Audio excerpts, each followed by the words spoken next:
There's a version of me that used to believe family meant safety, that if everything else fell apart, there would always be one place where someone would open the door and let you in. I held on to that for a long time. Longer than I should have. My stepfather's name was first on every document in that house. My mother had put it there herself, 2 years after my dad died, in a ceremony I didn't attend, because nobody told me it was happening until it was already over. I came home from my shift at the clinic to find a cake on the counter, and my mother's hand on his arm and a look on her face like she was daring me to say something. I didn't say anything. I was 23. I needed somewhere to sleep. His son, my stepbrother, moved in about 4 months after that. Owen. He was 28. Between jobs in the way that people are between jobs when they've never really committed to having one.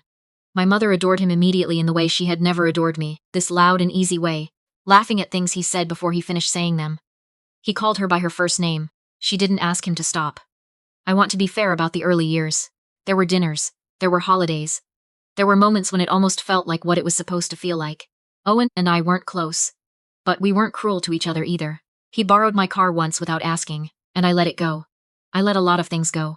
What I didn't know, couldn't have known at the time, was that the house I grew up in, the house my father bought with money he saved for 11 years, the house where I learned to ride a bike in the driveway, and where my mother used to leave a light on when I worked late, had been quietly, methodically removed from my future. My father had left it to me. Not to my mother, not jointly, not with conditions. To me. He was specific about it.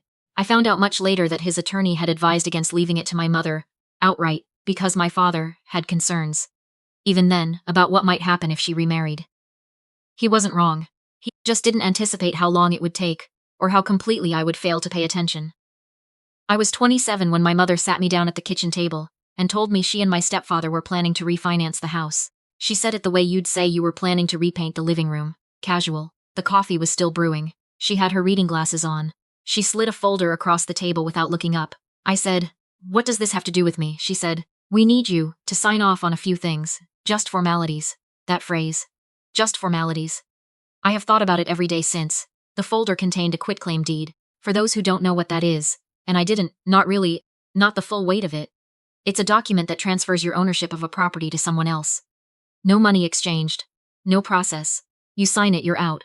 You sign it, the thing your father spent 11 years saving for belongs to someone else.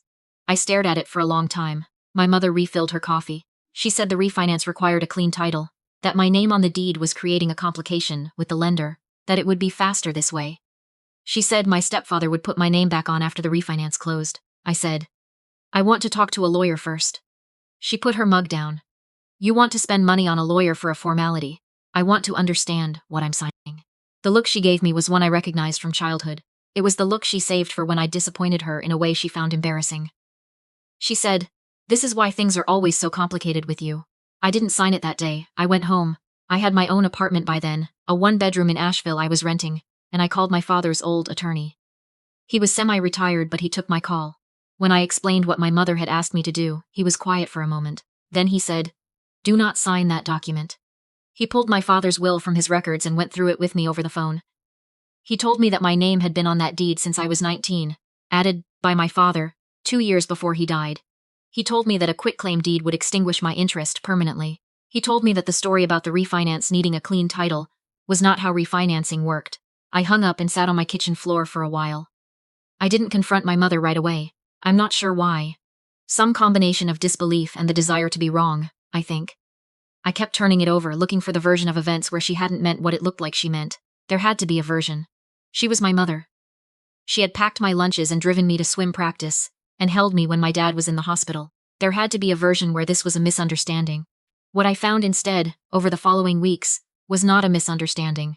It was a plan.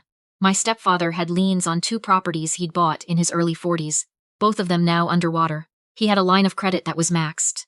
He had a second mortgage on a small commercial property in Hendersonville that was in default. He had, in total, somewhere between $1.8 and $2.2 million in debt, depending on which attorney I eventually talked to. And he had been carrying it quietly for 3 years while living in a house that wasn't legally his. My father's house was worth about $340,000. It wasn't going to save him, but refinanced under new terms with my name off the deed, it could keep the lenders away for another few years.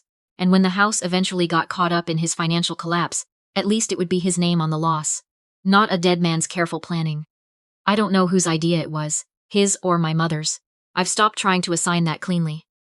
What I know is that they asked me to hand over the thing my father left me, so they could use it as a buffer for a disaster they had been hiding. I told my mother I wasn't going to sign. I called her on a Tuesday evening. I was in my car in the parking lot of the grocery store because I didn't trust myself to say it calmly if I was standing still somewhere. I told her I had spoken with an attorney. I told her I knew about the liens. I told her I was not going to sign a quitclaim deed. She cried. She said I didn't understand how much pressure they were under. She said my stepfather had been good to me, had welcomed me, had never made me feel unwanted.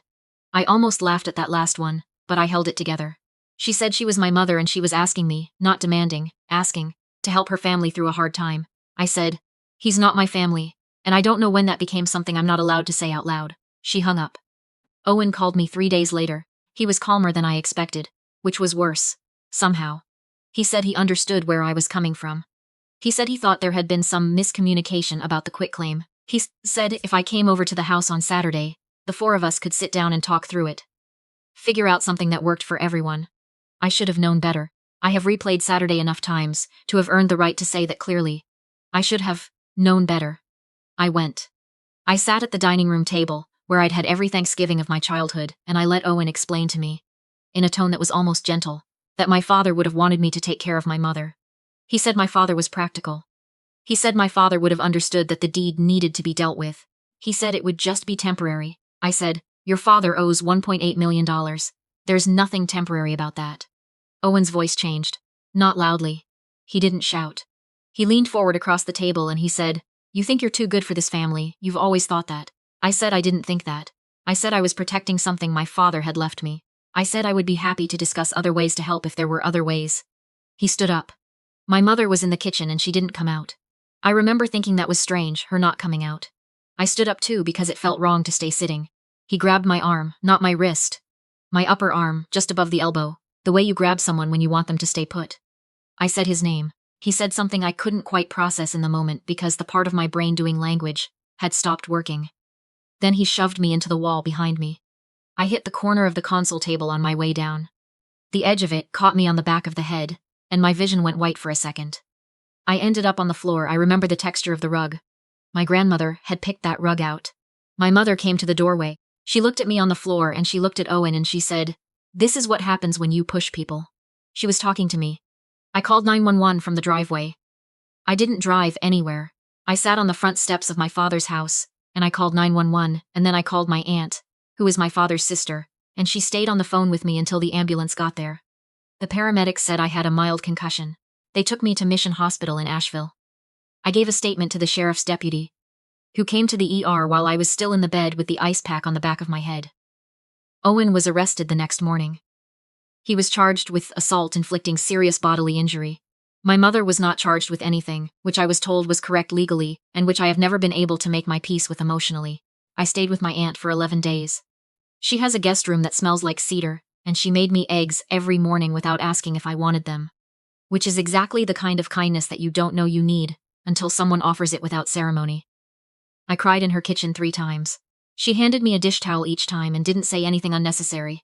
The civil case took longer. My attorney, a woman named Adrian, recommended by my father's old attorney, sharp in a way that made the other side visibly nervous, filed to confirm my interest in the property. The title search turned up something my stepfather had not counted on. 2 years earlier, acting on what he had apparently believed was a verbal agreement with my mother, he had taken out a home equity line of credit on the property, using documents that misrepresented the title status. He had not disclosed my name on the deed. The lender had not caught it. That was fraud. Not technically my case to prosecute, but the lender's attorneys were very interested. Adrian filed the confirmation of my title interest. My stepfather's attorneys tried to argue estoppel. Essentially, that I had behaved as if the property were his, that my inaction constituted consent. Adrian dismantled it. She had my father's will. She had the original deed from 1994. She had the recording from the county register of deeds that had my name on it, clearly, with no amendments. The judge ruled in my favor on a Thursday afternoon in October. Adrian texted me a single word: done. The lines attached to my stepfather's debts could not touch the property because the property had never legally been his to encumber. The refinance he had begun processing was voided. The house is still in my name. I have not decided what to do with it yet. For now I am paying the property taxes and letting it sit. Owen took a plea. 18 months supervised probation. mandatory counseling, a permanent assault conviction on his record.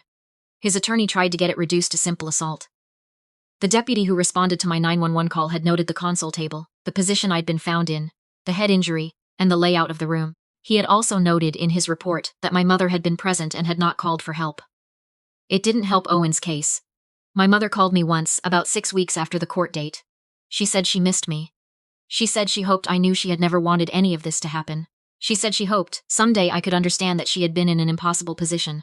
I listened to all of it. When she was done, I said, "I'm going to need you to not contact me for a while." She said, "How long?" I said I didn't know yet. There is a ring I wear on my right hand that I don't talk about much. It was my father's, a plain silver band he bought himself when he turned 40 because he had finally paid off the last of the debt from his own father's estate. He said it was the first thing he'd ever bought purely because he wanted to. He gave it to me the week before he went into the hospital for the last time. He said he didn't want it to get lost in the shuffle. After everything was settled, I took it to a silversmith in Black Mountain who does restoration work. The band had gotten scratched somewhere in the years I'd been wearing it. She polished it and tightened the circumference a little because my fingers had gotten thinner. It came back looking almost new. Not quite new. Better, I think. You could see it had been through something. I put it back on in her shop. I didn't cry. I had done most of the crying I needed to do in my aunt's kitchen with a dish towel. There is a group of friends I have now. 3 women I met through work and 1 through a pottery class I started taking after my therapist suggested I find something to do with my hands. We get dinner most Thursday. We don't all agree on everything. 2 of them have complicated relationships with their own families, and we don't push each other about it. One of them drove 40 minutes in the rain to sit with me in the ER waiting room when I had a scare last year that turned out to be nothing.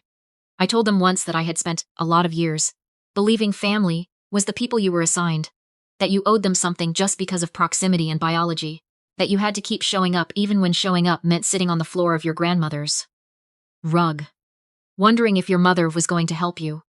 One of them, the one who drove in the rain, said, "You don't owe anyone something just because they knew you before you could object." I wrote that down when I got home. It's on a note card on my refrigerator. I look at it on the mornings when it's still hard, which are fewer now than they used to be, but still happen. I look at it and I drink my coffee and I go to work. That's enough. For now, that's enough.